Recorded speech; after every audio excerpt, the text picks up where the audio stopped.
우리 옆에 계신 분하고 하나님의 은혜를 항상 기억합시다. 이렇게 인사 한번 나누겠습니다.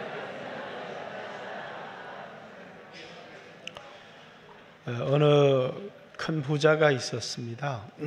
이 부자는 어떻게 살다 보니까 아내도 또 사랑하는 자식도 먼저 세상을 떠나서 혼자 남게 되었습니다. 먼 친척이 있었지만 이미 관계가 끊어진 지 오래된 부자였습니다.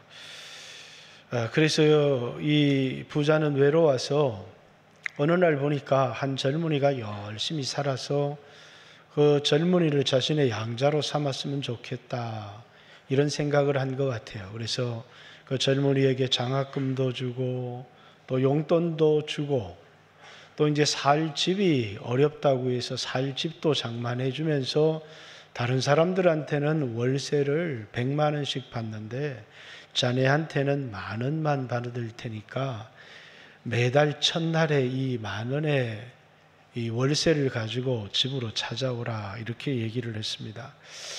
그래서 이 젊은이가 너무너무 감사하죠. 장학금도 주고 또 자기가 살아가는 용돈도 주고 또 좋은 살집도 주면서 이건 100만 원 내고도 살 수 없는 집인데 이제 10,000원만 내고 와서 이제 살라고 하니까 얼마나 감사해요. 그래서 매달 첫날에 이 10,000원을 가지고 그 주인을 찾아가면 주인이 기뻐 받아서 잔치도 해주고 식사도 이제 사주고 그러면서 10,000원이 아닌 더 많은 용돈을 주기도 하고 이렇게 했습니다. 이 젊은이가 대학을 졸업하고 또 회사에 취직을 하게 됐어요. 근데 이제 조금 바쁘기도 하고 또 이제 그 어른을 만나는 일이 좀 부담스럽기도 했던 모양입니다. 그래서 이제 매달을 가지 못하고 이제 6개월치를 모아서 이제 6월 첫 주에 6개월치를 모아서 이렇게 바쁘다 보니 제가 자주 못 왔습니다 하고, 또 그 주인이 이 즐겁게 그 청년을 맞이해주고 또 이렇게 음식을 대접해주고 이렇게 합니다. 또 얼마의 시간이 지나서 이 청년이 이제 주인에게 전화를 걸어서 계좌번호가 어떻게 되냐고, 이제 계좌로 돈을 보내주겠다고. 그러니까 이제 주인이 계좌번호를 가르쳐 주는데 이제 자동 이체를 걸어서 매달 10,000원씩 이렇게. 이 젊은이가 잘한 겁니까? 이 젊은이가 잊어버린 게 하나 있죠. 뭘 잊어버렸어요? 그렇죠. 은혜를 잊어버렸어요. 시간이 지나서 이 부자는 이제 병이 들어서 이제 세상을 떠났습니다. 이제 병들기 전에 그 집도 부자의 많은 재산도 이 젊은이에게 물려주고 갔으면 얼마나 좋았겠어요. 그런데 부자는 그냥 세상을 떠났어요. 먼 친척이 어느 날 찾아와서 이 젊은이에게 이 집이 이제 내 집이라고 나가라고 합니다. 이 젊은이가 얘기하죠. 옛날부터 내 집이었다고. 오래전부터 그냥 살았다고. 근데 이 젊은이의 집이었습니까? 아니에요. 은혜로 살았던 거죠. 근데 그걸 망각하는 순간에 자신에게 찾아온 비극을 직면하게 됩니다. 에덴 동산에 선악을 알게 하는 나무를 하나님이 이렇게 두셨어요. 그걸 안 두셨으면 얼마나 좋았을까요? 그런데 하나님의 은혜를 알지 못하는 사람들은 이건 뭐 사람을 유혹하는 것도 아니고 그것도 어디 구석에 보이지 않는데 두었으면 모를까, 동산 중앙에다가 선악을 알게 하는 나무를 두고 나서 그것도 먹음직도 하고 지혜롭기도 하고 탐스러운 그런 나무의 열매를 두고 유혹은 유혹대로 다 해놓고 또 먹지 말라고 하는 건 인간 보고 죄를 지으라는 것 아니냐, 이렇게 말하는 사람이 있어요. 하나님이 왜 그렇게 하셨을까요? 하나님은 동산에 있는 모든 나무의 실과를 마음대로 먹고 마음대로 즐겨도 된다고 하셨어요. 베풀어준 은혜죠. 근데 그 선악을 알게 하는 나무의 실과를 볼 때마다 왜 저거는 못 먹게 해? 라고 하는 게 아니라 이 모든 것을 나에게 누리게 한 주인의 은혜를 기억하라는 것입니다. 그걸 기억하고 감사하고 기억하고 감사할 때마다 잊지 않는 것이 있어요. 나에게 주인이 있다는 것. 내가 오늘 누리고 있는 이 모든 것이 내 것이 아니고 누가 있다고요? 주인이 있다는 것을 기억할 뿐만 아니라 내가 누리고 있는 이 모든 것이 주인이 나에게 베풀어 주신 은혜라고 하는 것을 망각하지 않도록, 인간이 은혜를 망각해 버리는 순간에 짐승이랑 다를 바가 하나도 없어요. 우리로 은혜를 망각해 버리고 배은망덕하게 살아가면 우리로 괴롭게 되어지는 게 양심이 괴로워요. 그래서 이제 인간 안에만 양심을 둔 거거든요. 근데 이제 양심이 무뎌지면 어떻게 되어지느냐면 배은망덕한 삶을 살아도 괴롭지 않아요. 부모로부터 은혜를 받았는데 합당한 삶을 살고 효도를 하고 갚아드려야 되는데 이제 은혜를 잊어버렸어요. 그러면 마음이 좀 처음에는 좀 불편합니다. 정말 나에게 큰 은혜를 베풀어 주신 분인데, 그런데 시간이 지날수록 이제는 그것이 당연해지기 시작해요. 은혜를 망각해 버리죠. 그리고 이제 그 부모가 짐이 되고 부담스럽기 시작합니다. 왜? 내 양심을 외면해 버리면 몸은 편안한데 우리는 은혜를 망각하게 되는 거예요. 인간으로 하여금 하나님이 선한 양심을 주신 중요한 이유가 뭐라고요? 그 은혜에 합당한 삶을 살아가게 하기 위해서 선한 양심을 준 거예요. 에덴 동산에 선악을 알게 하는 나무의 실과를 중앙에 둔 것도 매일매일 항상 하나님의 은혜를 기억하고 살아가라고, 네가 누리고 있는 모든 것이 거저 하나님이 너에게 주신 거라고 하는 것을 우리에게 일깨워 주기 위해서, 그리고 이 동산에 진짜 주인이 있다는 것을 일깨워 주기 위해서 하나님이 동산 중앙에 매일매일 보이는 것에 항상 그로 기억하게 하기 위해서 이제 선악을 알게 하는 나무의 실과, 이것만큼은 손대지 마. 이건 너에게 주인이 있다는 것과 네가 오늘 누리고 있는 모든 것이 하나님의 은혜라는 것. 네가 요거를 하나 누리지 않는다고 해서 네가 불행해지는 것이 아니잖아요. 하나님이 요셉을 보디발의 집에 보냈는데 보디발이 요셉을 보니까 하나님이 함께하는 사람이에요. 그래서 자신의 집의 모든 소유를 요셉에게 맡겼어요. 그리고 요셉이 이제 모든 걸 임의대로 할 수 있는데 임의대로 할 수 없는 하나가 있어요. 그게 뭡니까? 보디발의 아내입니다. 주인이 나에게 모든 것을 맡겨서 임의대로 했지만 당신만큼은 주인의 아내 내게 금한 것인데 내가 어떻게 하나님께 득죄하겠느냐. 손을 안 대야 되는 영역이 있다는 겁니다. 보디발의 아내에게는 손을 댈 수가 없어요. 왜? 주인의 아내이기 때문에 그렇습니다. 그런데 우리는 어느 순간 은혜를 잊어버리기 시작해요. 그 내가 주인인 것처럼 살아가기 시작하는 겁니다. 그것이 우리 인간에게 찾아오는 비극의 시작입니다. 그래서 하나님은 항상 우리로 뭘 기억하게 해요? 우리가 받은 은혜를 기억하도록, 내가 내 인생의 주인이 아니라 내 인생의 주인이 있다는 것. 오늘 여러분은 어떻습니까? 은혜를 기억하며 사셨습니까? 아니면 은혜에 감사하고 은혜에 합당한 살기보다는 그분의 은혜는 망각해버리고 어떻게 그분을 이용해서 내가 부자가 될까? 라고 하는 생각만 하고 살지는 않으셨습니까? 우리는 우리 삶에 가장 풍족할 때, 이제 요즘은 저녁 기도회를 하죠. 광야길을 걷게 하신 이유. 하나님이 이스라엘 백성 40년 광야길을 걷게 했어요. 왜 광야길을 걷게 했을까요?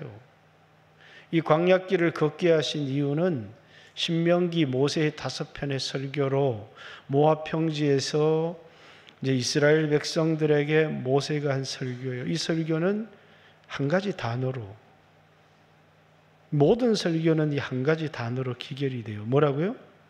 Remember, 기억하라는 겁니다. 너희를 애굽 땅 종되었던 곳에서 너희를 인도하여 내신 여호와를 기억해라. 또 광야 간조한 땅을 너희와 함께 하신 여호와를 기억해라. 물이 없는 그 땅에 반석을 쳐서 너희에게 물을 내신 여호와를 기억해라. 그리고 이제 이걸 기억해야 되는 더 중요한 이유가 너희가 가나안 땅에 들어가서 그 땅에서 우양도 늘어나고 우리 살림이 좀 좋아질 때 너희 하나님 여호와를 잊어버릴까 내가 염려한다. 하나님의 은혜를 잊어버릴까 봐. 그리고 그들이 그때 자신들을 향해서 하는 말이 내가 내 힘과 내 능력으로 이 부를 얻었다. 이렇게 자기를 과시하고 자기를 자랑하는 겁니다. 근데 성경은 뭐라고요? 너희에게 재물을 얻을 힘을 주셨음을 기억해라. 이렇게 얘기를 합니다. 하나님을 잊어버린 것에, 은혜를 잊어버린 것의 비극이죠. 세상 사람들은 다 과시하고 자랑합니다. 왜? 부모로부터 받은 것도 마치 자신의 힘으로 얻은 것처럼, 하나님이 주신 생명도 마치 자신의 것인 것처럼 자신을 과시하고 자신을 자랑하다가 그들은 뭘 잊어버렸느냐면 하나님을 잊어버렸어요. 그 마음에 하나님 두기를 싫어하며 하나님 이거 상실한 마음 가운데 내어버려두사 삶을 어떻게 살아가느냐면 부끄러운 일을 행하면서 자기 멋대로 인생을 살아가는 거예요. 그런데 하나님의 은혜를 기억하는 사람은 뭐라고요? 이제 선악을 알게 하는 나무의 실과를 먹지 말라. 왜? 그것이 하나님의 은혜를 잊지 않았다는 것. 십계명 하나하나가 이제는 아담에게 주어졌던 선악을 알게 하는 나무의 실과가 이제는 모세의 율법의 십계명으로 우리에게 주어지면서 뭐라고요? 이제 은혜에 합당한 삶을, 이 법을 지킴으로써 하나님의 은혜를 기억하며 살아가게 하는 겁니다. 그런데 하나님의 은혜를 망각해버렸다는 건 뭡니까? 방탕한 삶으로 우리에게 나타나기 시작하는 거예요. 은혜를 망각해 할 뿐만 아니라 예수님은 우리에게 다시 오신다 그렇게 했는데, 다시 오셔서 우리에게 주신 은혜를 1달란트를 맡기기도 하고 2달란트, 5달란트를 맡기기도 하고, 누가복음에는 각각 공평하게 한 문화를 나누어 주고 마지막 그분이 오셨을 때 우리에게 문화를 나눠주신 분, 달란트를 우리에게 맡기신 분 앞에 그 달란트로 무엇을 했느냐라고 하는 회개의 날, 정산의 날이 있다는 거잖아요. 그런데 다시 오실 주님을 망각해버렸어요. 그리고 어떻게 살아요? 주님이 오기는 뭘 와. 죽으면 모든 게 끝나는 거지. 그러면서 방탕한 삶을 살아가기 시작하는 거예요. 이제 이 베드로 후서가 쓰여졌을 때 가장 큰 문제는 예수 그리스도의 육체로 오심을 부인하는 영주주의자들과 예수님의 육체의 부활을 부인할 뿐만 아니라 예수님이 다시 오시는 것이 지연되면서 많은 그리스도인들이 방탕한 삶을 살기 시작했다는 거예요. 그래서 베드로는 자신이 장막 벗는 날을 이제 얼마 앞두고 이 편지를 쓴 겁니다. 뭘 하게 하기 위해서요? 기억나게 하기 위해서. 너희들이 알고 있는 그 진리를 다시 생각나고 다시 기억나게 하기 위해서, 그래서 자신이 경험했던 경험과 성경을 근거로 해서 내가 너희로 다시 생각나게 하려고, 아니 항상 생각나게 하려고 이 편지를 쓴다, 이렇게 얘기를 합니다. 오늘 본문 12절, 그러므로 너희가 이것을 알고 이미 있는 진리에 서 있으나, 너희가 모르는 걸 내가 얘기하는 건 아니다.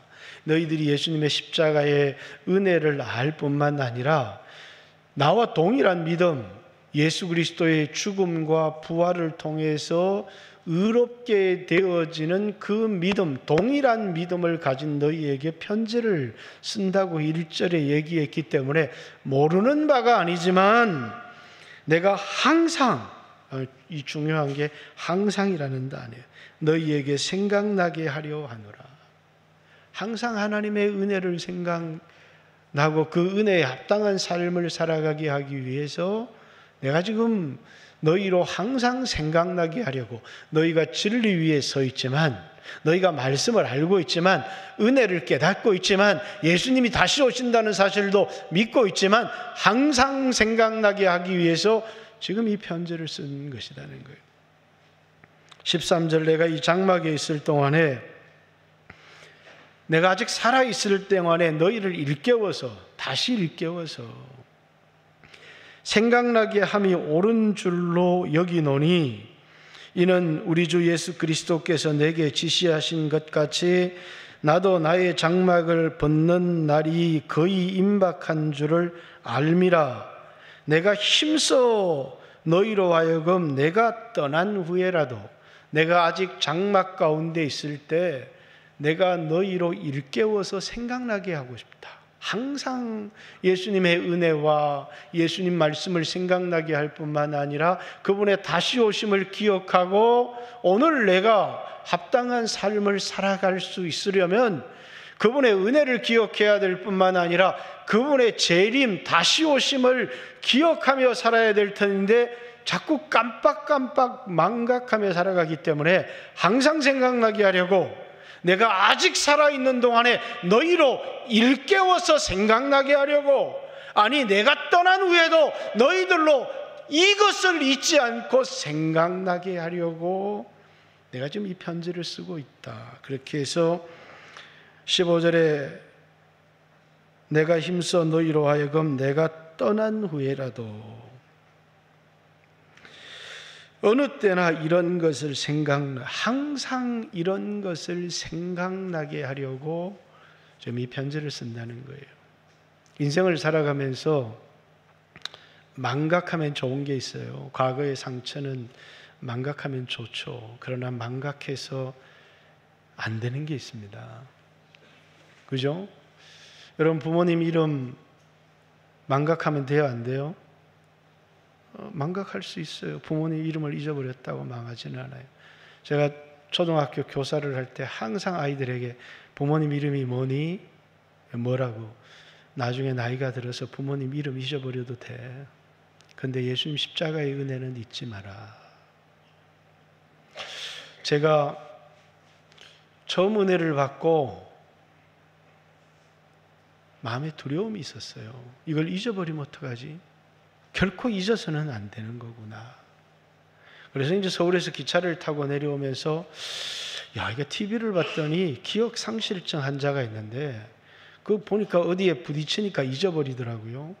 나한테 그런 일이 일어나면 나 어떡할까?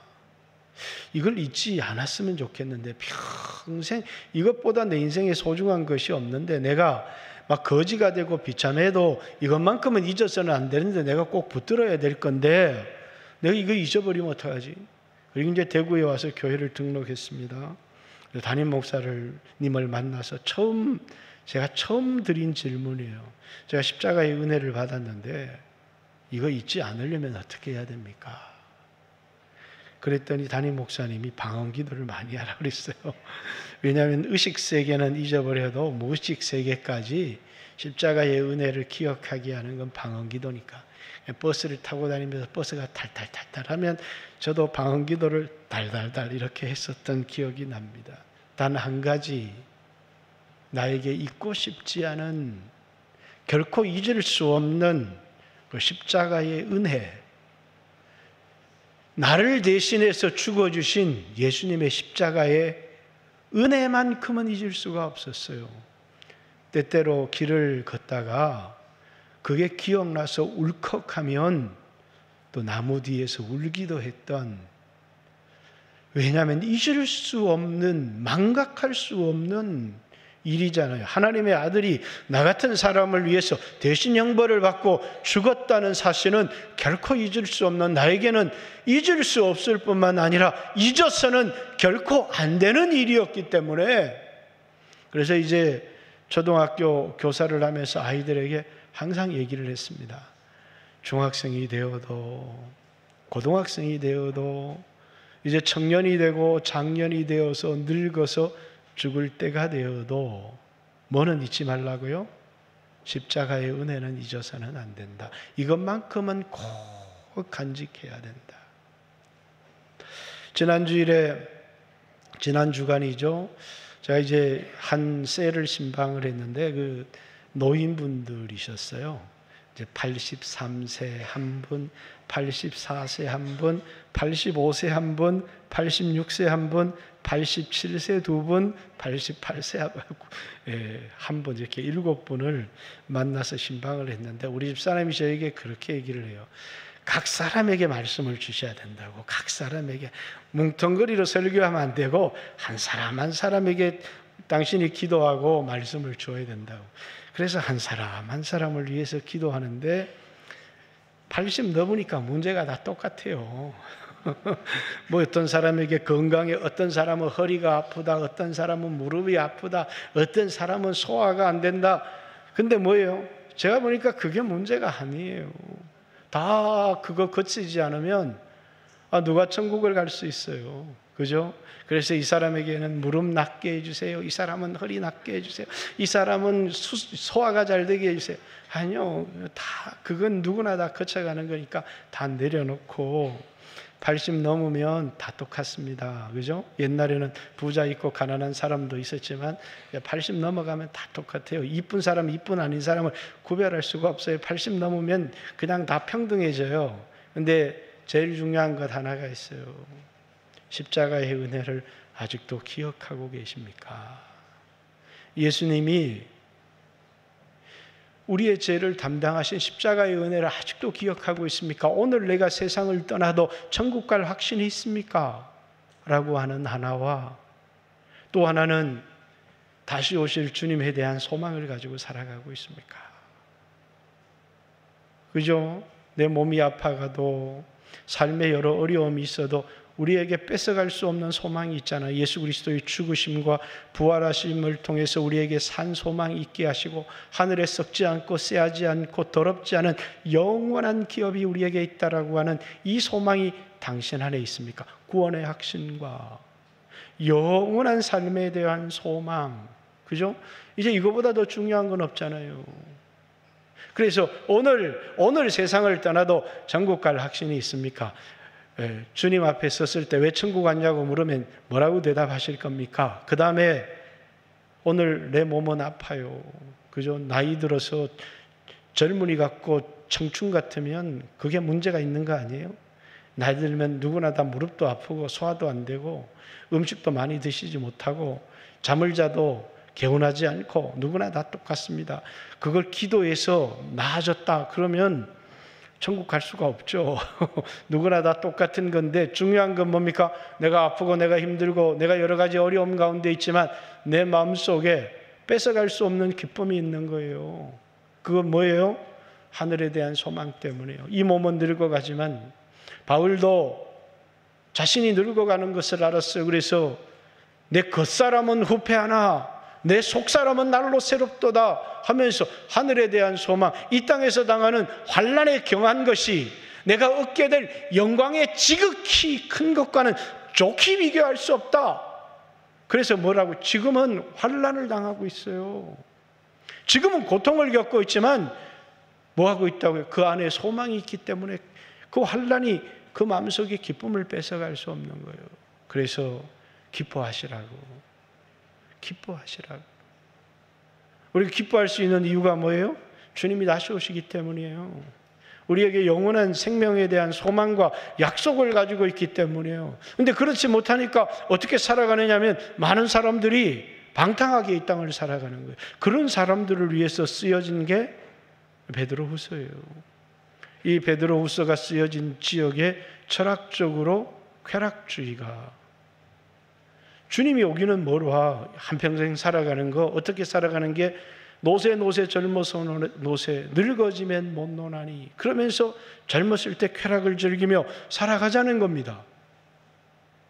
그리고 예수님의 육체의 부활을 부인하는 겁니다. 영지주의라는 철학 때문에. 그러면서 많은 그리스도인들이 세상의 유혹을 받아서 오늘날에도 다원주의 또는 이것이 종교에 들어와서 종교 다원주의 철학을 젊은이들이 받아서 쓸데없는 얘기를 하는 젊은이들이 가끔 있어요. 불교에도 구원이 있다고. 불교에는 구원이 없어요. 다른 어떤 종교에도 구원이 없어요. 예수 그리스도 이름 외에 구원을 얻을 만한 다른 이름을 우리에게 주신 적이 없다고요. 왜 그런데 이런 엉뚱한 소리를 합니까? 철학의 영향을 받았기 때문에요. 다원주의의 영향을 받은 사람들이 마치 그것이 아주 매력이 있는 것처럼, 아주 그것이 신사적인 것처럼, 동성애가 아주 인권, 성소수자의 인권을 위하는 것처럼, 그건 죄입니다 이렇게 얘기를 해야 되는데, 그것이 성소수자의 인격을 보장해 주는 것처럼, 아주 신사적인 사람인 것처럼 자기를 포장하고 싶어요. 그건 죄입니다. 그건 버려야 될 죄고, 하나님이 창조하신 창조 질서에 위배되어지는 것이에요. 그런데 세상이 온통 어떤 철학을 만들어가느냐면 소수자의 인권, 소수자의 인권, 소수자의 인권이라고 얘기를 하니까 그걸 무시하면 마치 무식한 사람처럼, 나는 무식한 사람이어도 좋습니다. 성경이 그걸 죄라고 얘기했기 때문에 저는 그걸 죄라고 얘기합니다.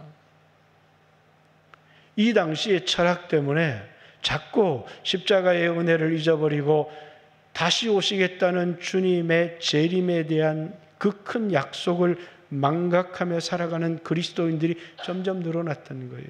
그 속에서 베드로는 자신의 죽음을 감지하고 주님으로부터 그런 말씀을 듣고, 그리고 그들이 받은 은혜를 다시 항상 생각나게 하려고, 또 그들이 받았던 은혜를 다시 일깨우려고, 오늘 우리 안에도 지식으로는 알고 있지만 가슴속으로 느끼지 못하는 이유가 뭐예요? 그 은혜가 내 안에서 일깨워지지 않기 때문이에요. 머리로는 알아요. 그런데 가슴으로 느낄 수 없어요. 왜? 일깨워지지 않기 때문에. 그런데 베드로는 이 편지를 쓰면서 우리들의 가슴에 그 은혜를 일깨우려고 내가 떠난 후에도 항상 이걸 잊지 않고 생각나게 하려고 내가 지금 이 편지를 쓰고 있다는 얘기를 합니다. 여러분은 기억하고 있습니까? 양심이 무뎌지면 은혜는 망각되어져요. 근데 양심이 살아나면 뭡니까? 잊을 수 없는 은혜가 있어요. 한량없는 은혜, 갚을 수 없는 은혜, 결코 잊을 수 없는 은혜. 그건 누가 느끼며 살아가느냐 하면 선한 양심을 가진 사람들이에요. 하나님의 은혜를 잊을 수가 없는 거예요. 수 없는 사람들의 거짓말에 대해서 베드로는 자신이 경험했던 경험 하나를 얘기해요.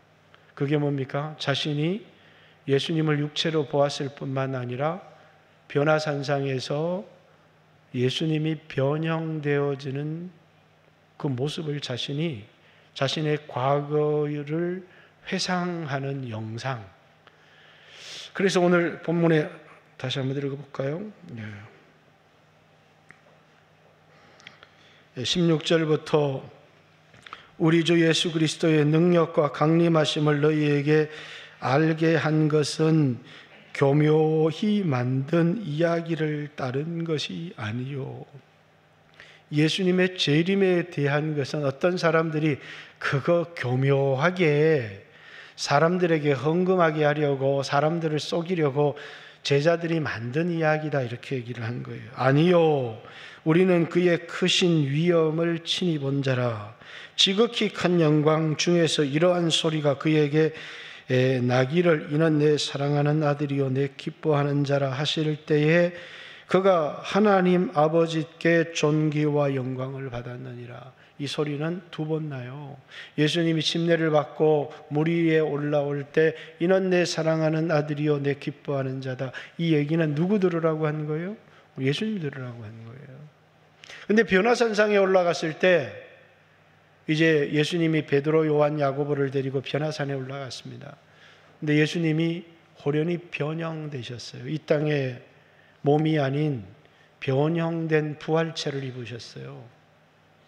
그리고 거기 누구와 함께? 모세와 엘리야와 함께. 그래서 이분이 뭡니까? 구약의 선지자들이 증거하던 그리스도라고. 이분이 누구라고요? 모세가 증거했던 그 선지자라고. 나와 같은 선지자가 일어날 텐데, 한 모세가 나와 같은 선지자가 일어날 텐데 너희는 그의 말을 들으라 한 바로 그 선지자가 이분이라고. 그러면서 하늘에 소리가 들렸습니다. 베드로는 이게 지금 뭔지도 모르고 여기 초막 셋을 때 하나는 주를 위해서, 하나는 엘리야를 위해서, 하나는 모세를 위하여 핫사이다. 그런데 하늘에서 소리가 들렸습니다. 이는 예수님을 두고 하는 말이요, 내 사랑하는 아들이요 내 기뻐하는 자다. 예수님이 누구신지를 말했어요. 그 다음에 뭐라고요? 너희는 그의 말을 들어라. 우리로 하여금 어떤 삶을 살아가라고? 예수님이 누구신지 그분을 믿도록, 그분의 말씀에 순종하는 삶을 살아가도록 베드로에게 보여준 거예요. 그가 누구신지, 그가 이 세상에 왜 육체를 입고 오셨는지, 그리고 우리가 이 세상을 어떻게 살아가야 되는지. 모세가 이스라엘 백성들을 광야에 걷게 하신 이유가 뭐라고요? 너희로 떡으로 사는 게 아니라 하나님 입에 나오는 모든 말씀으로. 세상 사람들은 떡이 전부인 줄 알아요. 왜? 육체가 자기인 줄 알기 때문에. 그런데 그리스도인들이 떡을 위해서 살아가면 자신의 영혼을 잃어버려요. 그리고 하나님에게서 멀어질 수밖에 없어요. 돈을 벌어야 되니까. 그런데 그렇지 않아도 살더라는 거예요. 이스라엘 백성의 광야가 뭡니까? 그들은 한 푼의 돈을 번 적도 없어요. 근데 그들은 아무도 굶어 죽은 사람이 없어요. 왜? 하나님이 먹이시고 하나님이 입히시고 하나님이 공급하셨기 때문이에요. 그런데 그들에게 매일매일 일용할 양식을 주셨어요. 그런데 아주 교묘하잖아요. 인간의 욕심은 일용할 양식으로 만족할 수가 없어요. 그래서 뭡니까? 이틀치, 3일치를 거두는데 그 양식이 다 썩어버려요. 그게 뭐라고요? 이 땅에서 우리가 저장해 놓을 썩을 양식이라는 거예요. 우리는 하루 먹을 양식이 있으면 그것으로 족하고 그 다음에 그의 나라와 그의 의를 구하는 삶을 살아야 되는데 그렇게 살지 않더라는 거예요. 100년치 1000년치 먹을 양식이 있어도 끊임없이 이 땅에 쌓더라는 겁니다. 그걸 먹지도 못하고 다 가져가지도 못하면서 썩을 양식을. 왜? 인생의 목적을 잃어버렸기 때문에요. 우리 이 땅을 살아가면서 그분이 누구신지, 그분이 나를 위해서 어떤 일을 하셨는지 그 은혜를 기억해야 되죠. 내 삶의 주인이 누군지. 내가 마치 주인인 것처럼 살아서는 안 된다는 거예요. 그리고 왜 나를 이 땅에 두셨는지, 삶의 목적을 잊어버리면 안 돼요. 근데 인생의 목적을 잊어버린 거예요. 자신에게 주인이 있다는 걸 잊어버리고 자신이 주인인 것처럼 이 땅을 살아가는 겁니다. 십자가의 은혜조차도 망각해버렸어요. 망각이 가지고 오는 비극이에요. 여러분, 주인을 기억하고 주인의 말씀을 기억하면 우리는 그 말씀을 붙들고 인생의 목적이 예수님을 붙들고 말씀을 붙들고 살아가요. 그 사람은 집을 반석 위에 지은 지혜로운 사람 같으니 비가 나고 창수가, 인생의 위기이기도 하지만 우리 인생의 마지막이기도 해요. 근데 이 사람은 집을 반석 위에 놓은 연고로 무너지지 않아요. 이 땅에 살았던 모든 것들이 하나도 헛되지 않다 그 말이에요. 어떤 사람은 너무 많은 것을 가지고 있지만 마치 반석 위에 집을 지어놓은 사람처럼 와르르 무너져 버리더라고요. 이 땅에 자신이 수고했던 것, 노력했던 것 다 헛된 것이더라는 거예요. 아무것도 가져갈 수가 없고 아무것도 바꿀 수 없는. 왜 그렇습니까? 그의 인생의 목적이 잘못됐기 때문에 그래요. 여러분과 저는 예수님을 통해서 그분의 은혜를 기억해야 될 뿐만 아니라 내 인생의 주인이 누구신지를 기억해야 되고 삶의 목적을 기억하는 사람은 예수님 붙들고 예수님 말씀을 붙들고 살아요. 그걸 우리가 광야길을 걷게 하셨던 중요한 이유고 그걸 망각하지 말라는 거예요. 그걸 잊지 말라는 겁니다. 그런데 이 땅에서 보니까 좋은 게 너무 많아요. 쾌락이 너무 많고 그래서 그걸 붙들었어요. 명예도 붙들고 권력도 붙들고 돈도 붙들고 열심히 살았는데 보니까 내 몸이 늙어가더라는 거예요. 그리고 뭐라고요? 내 인생이 다 헛되더라는 것이에요. 모래 위에 집을 지은 사람처럼 그렇게 되어지더라는 겁니다. 그래서 베드로에게 하나님이 하신 말씀이 이는 내 사랑하는 아들이요 내 기뻐하는 자다. 예수님이 누구신지 하나님의 아들이시라는 거예요. 그리고 우리가 어떻게 살아야 되는지 너희는 예수님의 말씀 그의 말을 들으라 이렇게. 자, 이제 마지막 얘기를 하고 있습니다. 자, 18절 이 소리는 우리가 그와 함께 거룩한 산에 있을 때 하늘로부터 들은 것이라. 또 우리에게 더 확실한 예언이 있어 어두운 데 비추는 등불 같으니. 자, 변화산에서의 경험은 아직까지 성경으로 결정되지 않은 이제 신약 성경이잖아요. 이때는 베드로의 경험에 불과했어요. 그게 간증이었다고요. 지금은 성경이지만 이 편지가 쓰여질 때는 뭐라고요? 베드로의 간증이었어요.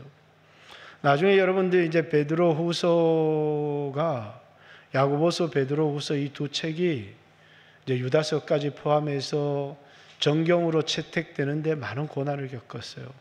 내용에 문제가 있는 게 아니라 베드로 저작이 맞느냐라는 문제 때문에.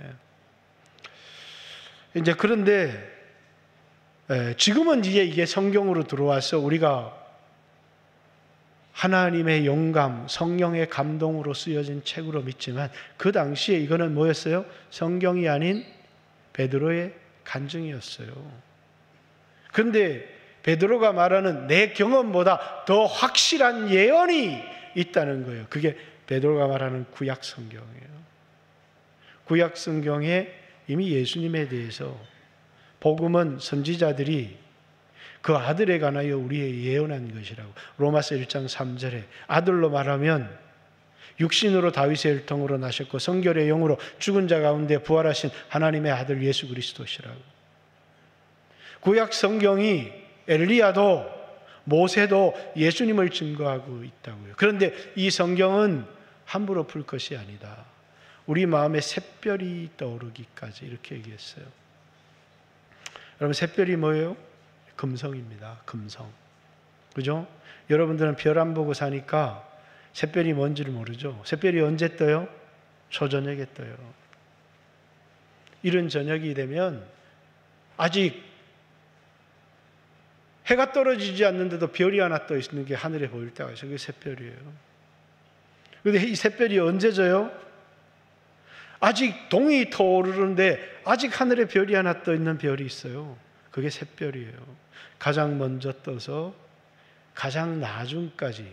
그래서 유대인들은 이 샛별을 빛을 가지고 오는 별이다 이렇게. 마지막 그 어두운 밤을, 그 고난의 시간들을 끝까지 우리로 견디게 하는 게 뭐냐면 이 샛별을 인내의 별이라고 해요.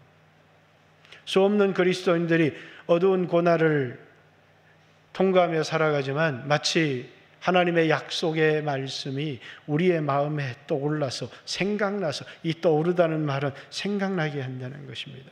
예수 그리스도를 기다리며 고난의 시간들을, 인내의 시간들을 견디게 하는 말씀, 구약에 기록된 확실한 예언의 말씀이 성령으로 말미암아 깨달아져서 우리의 마음에 떠올라서 그것이 우리로 하여금 어두운 시간, 고난의 시간들을 견디게 하는 것입니다. 그 약속을 붙들고 세상 사람들은 술 먹고 방탕하게 살아가는 그 삶 가운데 하나님의 은혜를 기억하며 말씀을 붙들고 살아가는 그리스도인들의 삶. 어떤 사람이요? 샛별이 마음에 떠오른 사람이에요. 금성이 어두운 밤을 비추듯이 어두운 시대를 살아가면서 하나님의 약속의 말씀을 붙들고 살아가는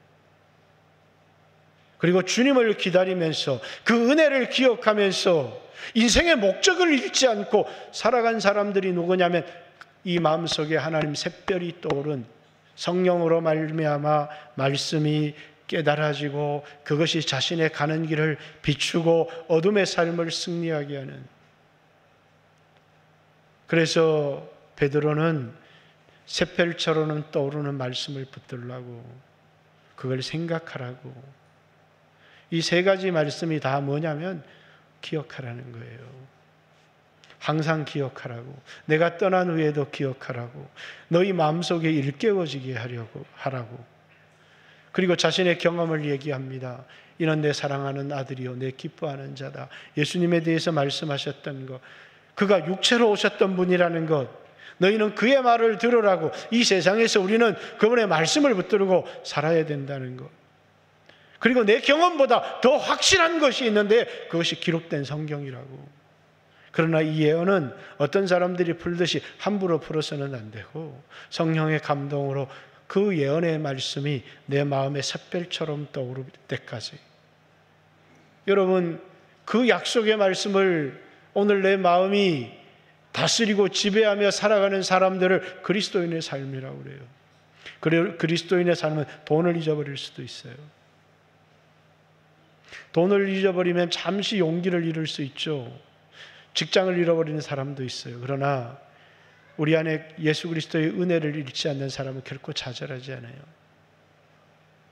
예수님이 나를 얼마나 사랑하셨는지, 나를 위해서 무엇을 하셨는지, 오늘 나에게 기대하는 것이 무엇인지, 그 젊은이가 주님의 은혜를, 그 부자의 은혜를 기억했다면 그 집도, 그 부자의 많은 재산, 그 기업도 자신의 것이 되었을 겁니다. 부자가 그 젊은이에게 기대했던 건 뭘까요? 은혜를 기억하며 교제하는 삶이었을 거예요. 그러나 젊은이는 교제를 원하지 않았어요. 그리고 점점 은혜를 잊어버리고, 그리고 부자가 자신에게 주었던 것이 자신의 것이라고 착각하며 살았지만 이제 그는 다시 빈털터리 인생으로 돌아가는 겁니다. 오늘 여러분과 제가 이 땅을 살아가면서 하나님이 아담에게 선악을 알게 하는 나무의 실과를 주신 이유 기억하라고. 이 동산의 주인이 하나님이라고. 이 모든 것을, 하나를 빼고 모든 것을 누리게 한 분. 요셉에게 모든 것을 요셉에게 맡겨서 요셉이 주인처럼 되었지만 하나만은, 주인의 아내만큼은 왜? 내가 주인이 아니라는 내 위치를 잃지 않는 거죠. 주인의 아내에게 손을 대는 순간 그는 위치를 떠난 사람이 되는 거예요. 내가 종이라는 거예요. 오늘 여러분들이 누리고 있는 이 모든 것이 하나님의 은혜라는 걸 기억하시기를 바랍니다. 우리가 주일을 거룩하게 지키는 게 뭐라고요? 나에게 준 이 시간이 주님의 것이라고. 우리는 이 안식일을 주님을 기억하는 날이에요. 소득의 11조를 드리는 내 모든 소유를 주신 분이 내 힘으로 버는 것이 아니라 하나님이 주시는 것을 기억하는 것이, 그래서 드리는 것보다 더 중요한 것이 그걸 기억하고 드리는 것이 중요하다는 거예요. 여러분과 제가 하나님의 은혜를 기억하고 그분의 말씀을 기억하고 인생의 목적을 기억하며 살아가는 귀한 성도들 되시기를 주님의 이름으로 축복합니다. 같이 한번 주여 하시고 하나님 앞에 기도를 드리겠습니다. 은혜를 망각했던 것들을 용서해 주십시오. 주님과의 교제에 멀어졌던 걸 용서해 주십시오. 다시 한번 십자가의 은혜가, 하나님의 말씀이 내 안에 일깨워질 수 있게 해 주십시오. 살아날 수 있게 해 주십시오. 머릿속에 있는 게 아니라 가슴에 하나님의 은혜가 불일 듯 다시 살아날 수 있도록, 불씨가 살아날 수 있도록, 그래서 하나님과의 깊은 교제를 누리며 살아갈 수 있도록, 하나님이 나에게 주신 더 큰 은혜를 누리며 살아갈 수 있도록 주여 하시고 1, 2분만 간절하게 기도합니다. 주여